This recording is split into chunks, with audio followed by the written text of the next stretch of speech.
આગળ વધવા માટે એક નાનો એવો પ્રયત્ન છે.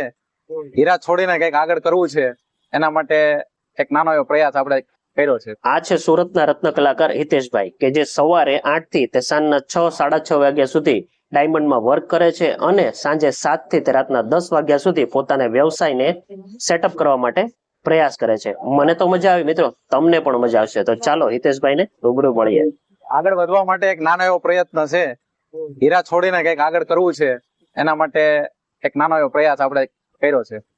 7 થી 10 આપણે અહીંયા ધર્મજીવન ચોક ગુરુકુળ વેડોડ તમારા બાળકો સાથે આપણા પોપકોર્ન ખાવા આવજો. તમે પેલા શેમાં હતા? ડાયમંડમાં. ડાયમંડમાં હતા, બરાબર. તો ડાયમંડ નો ટાઈમ શું છે મારો? મારો ડાયમંડ નો 8 થી સાંજે 7 સાંજે 7 અને 7 થી 10 તમે અહીંયા આવો છો, બરાબર. એટલે કે હું કહું એક્સ્ટ્રા અર્નિંગ લેવા માટે ને, અને તમારા પરિવારને સપોર્ટ માટે. મિત્રો તમે જોઈ શકો જે વ્યક્તિને આગળ વધવું છે ને એ માણસ સવારથી સાંજ સુધી મહેનત કરીને પોતાના પરિવારને સપોર્ટ કરે. એનું એક ઉદાહરણ એટલે કે હિતેશભાઈ.